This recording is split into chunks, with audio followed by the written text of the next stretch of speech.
पर शादी करने वाली एक लड़की की कहानी। दोस्तों, ट्रेन के एसी कंपार्टमेंट में मेरे सामने की सीट पर बैठी लड़की ने मुझसे पूछा, हेलो, क्या आपके पास इस मोबाइल की सिम निकालने की पिन है? अपने बैग से एक फोन निकाला हुआ नया सिम कार्ड उसमें डालना चाहती थी, लेकिन सिम स्लॉट खोलने के लिए पिन की जरूरत पड़ती है जो उसके पास नहीं थी। मैंने हाँ में गर्दन हिलाई और अपने क्रॉस बैग से पिन निकालकर लड़की को दे दी। लड़की ने थैंक्स कहते हुए पिन ले ली और सिम डालकर पिन मुझे वापस कर दी। थोड़ी देर बाद वो फिर से इधर उधर ताकने लगी।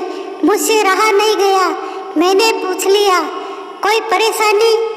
वो बोली, सिम स्टार्ट नहीं हो रही है।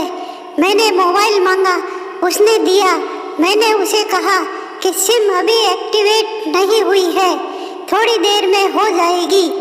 एक्टिवेट होने के बाद आईडी वेरिफिकेशन होगा, उसके बाद आप इसे इस्तेमाल कर सकेगी।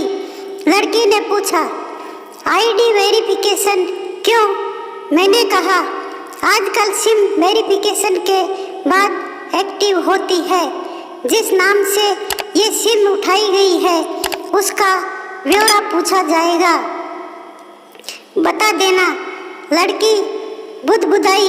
ओहो, मैंने दिलासा देते हुए कहा, इसमें कोई परेशानी की कोई बात नहीं। वो अपने एक हाथ से दूसरे हाथ दबाती रही मानो किसी परेशानी में हो। मैंने फिर विनम्रता से कहा, आपको कहीं कॉल करना हो तो मेरा मोबाइल इस्तेमाल कर लीजिए। लड़की ने कहा, जी फिलहाल नहीं, थैंक्स, लेकिन ये सिम किस नाम से खरीदी गई है मुझे नहीं पता।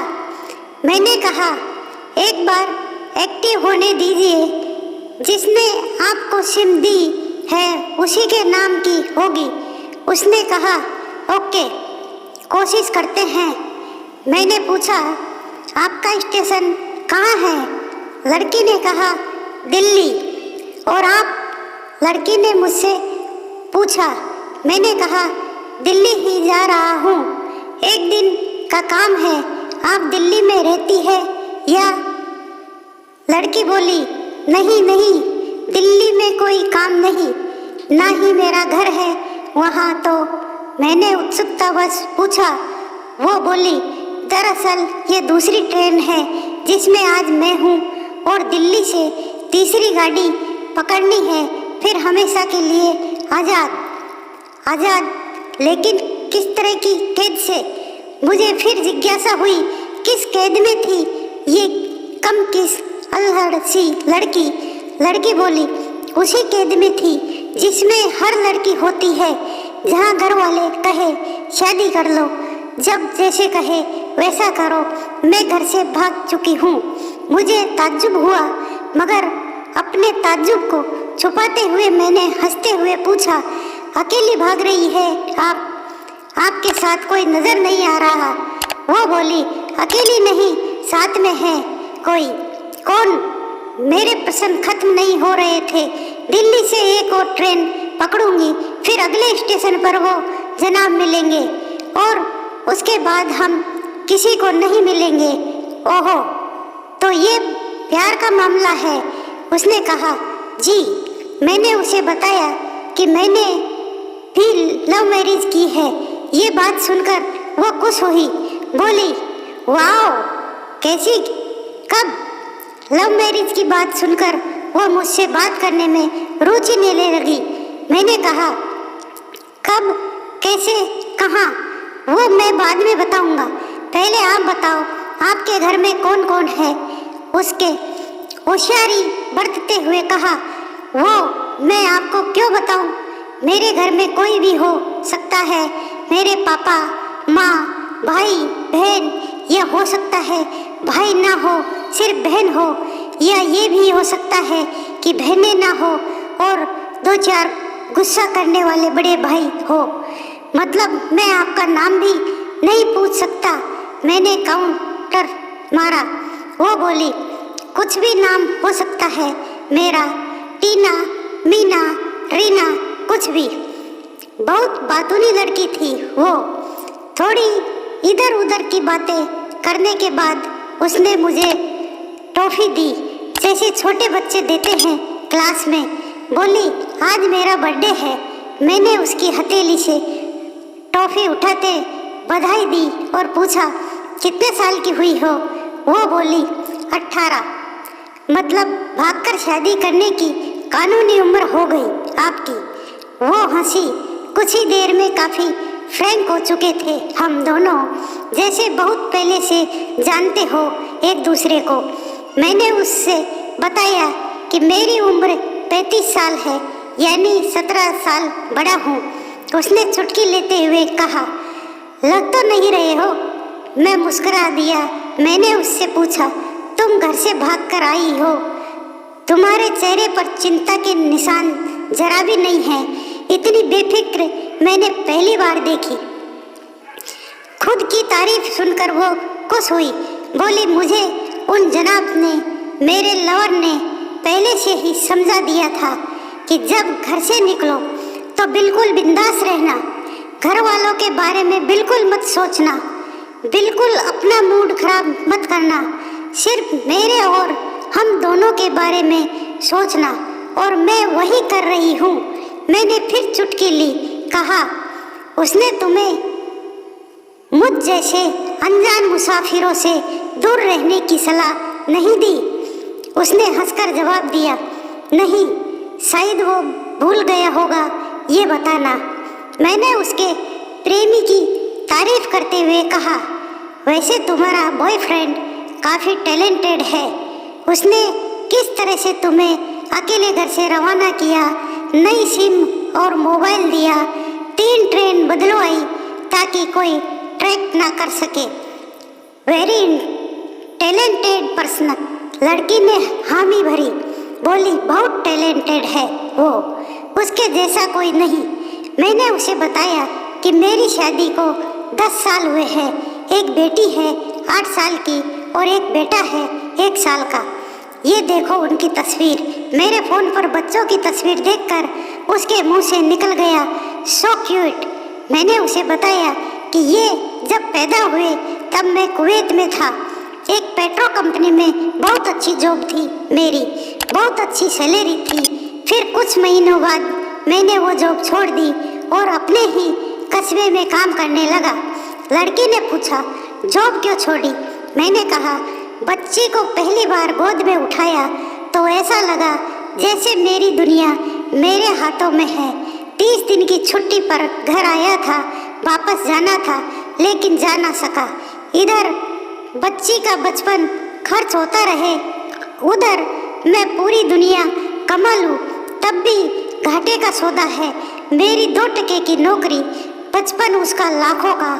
उसने पूछा, क्या बीबी बच्चों को साथ नहीं ले जा सकते थे वहाँ?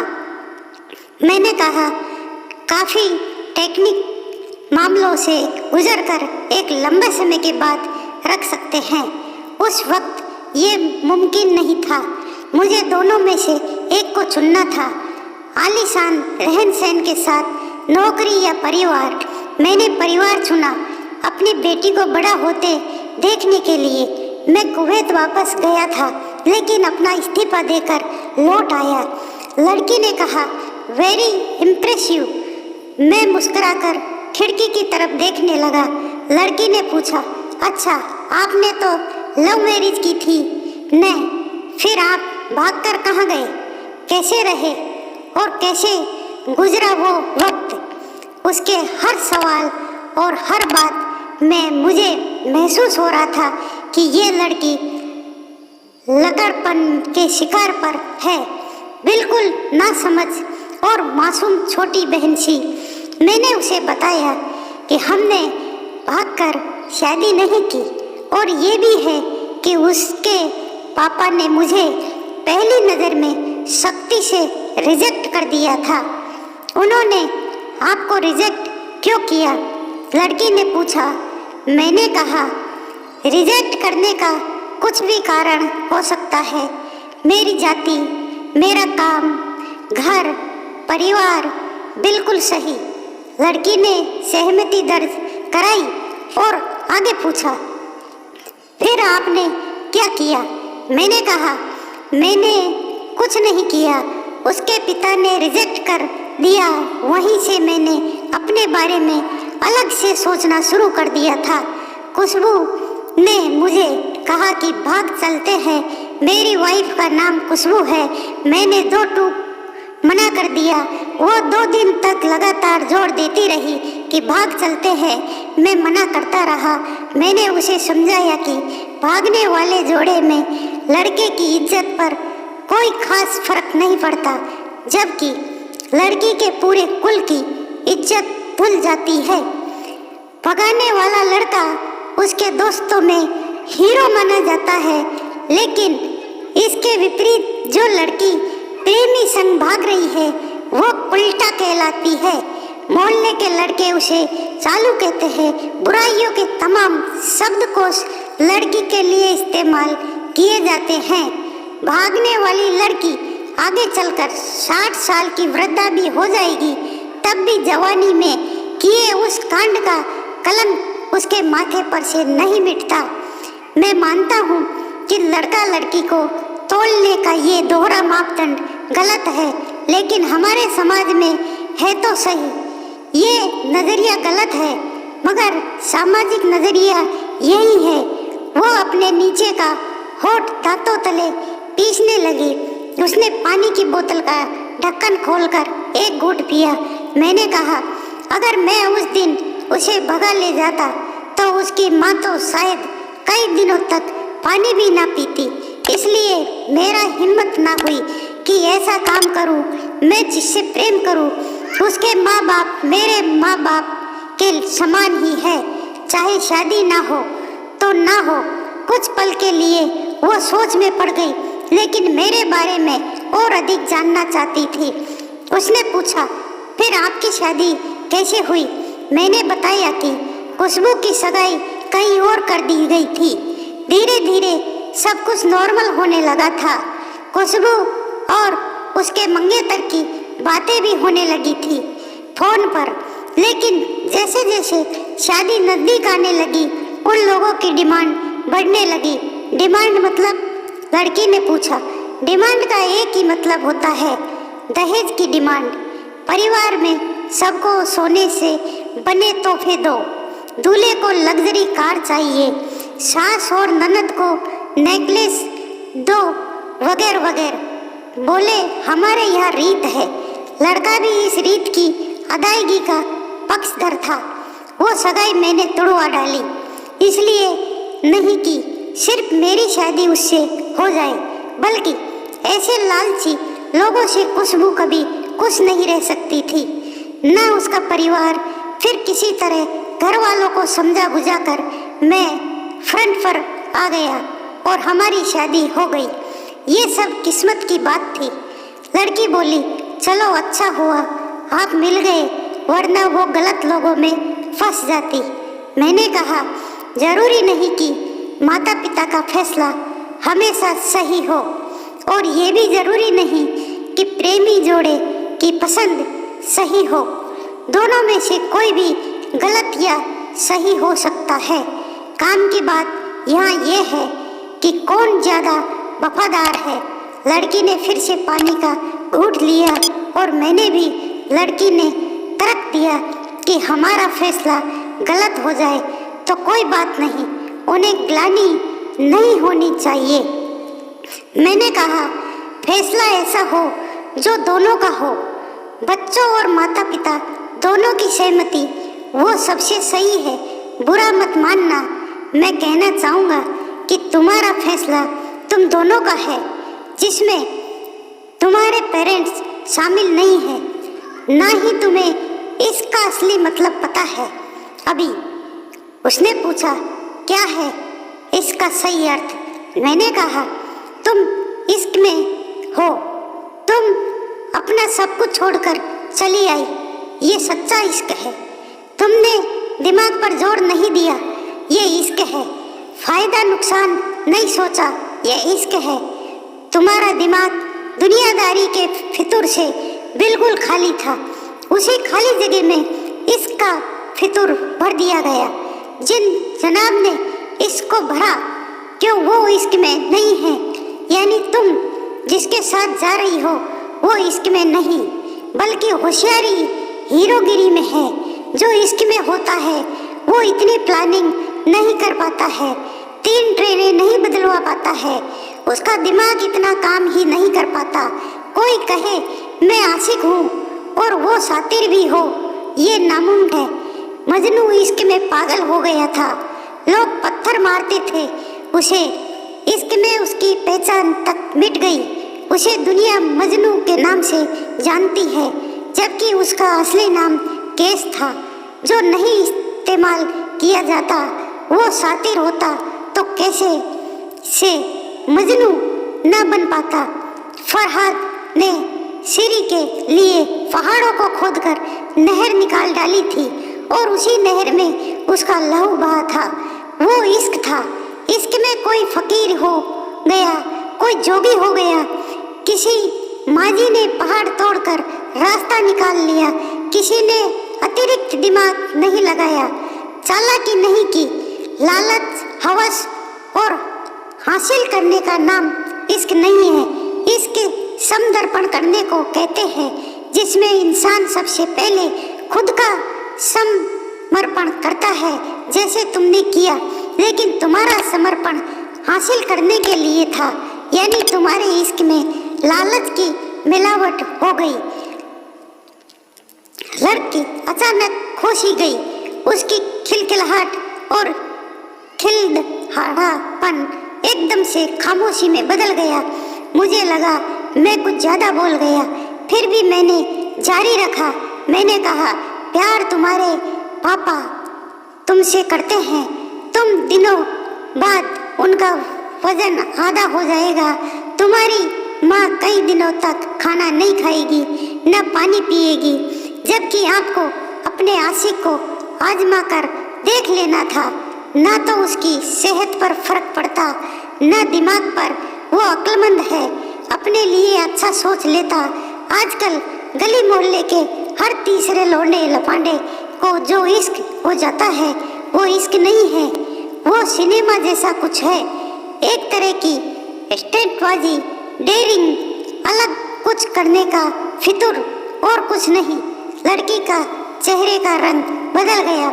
ऐसा लग रहा था वो अब यहाँ नहीं है, उसका दिमाग किसी अतीत में टहलने निकल गया है। मैं अपने फोन को स्क्रॉल करने लगा, लेकिन मन की इंद्री उसकी तरफ थी। थोड़ी ही देर में उसका और मेरा स्टेशन आ गया। बात कहाँ से निकली थी और कहाँ पहुँच गई। उसके मोबाइल पर मैसेज टोन बजी। देखा सिम एक्टिवेट हो चुकी थी। उसने चुपचाप बैग्स में से आगे का टिकट निकाला और फाड़ दिया। मुझे कहा, एक कॉल करना है। मैंने मोबाइल दिया। उसने नंबर डायल करके कहा, सॉरी पापा, और सिसक कर रोने लगी। सामने से पिता भी फोन पर बेटी को संभालने की कोशिश करने लगे। उसने कहा, पिताजी आप बिल्कुल चिंता मत कीजिए, मैं घर आ रही हूँ। दोनों तरफ से भावनाओं का सागर उमड़ पड़ा। हम ट्रेन से उतरे। उसने फिर से पिन मांगी। मैंने पिन दी। उसने मोबाइल से सिम निकालकर तोड़ दी और पिन मुझे वापस कर दी।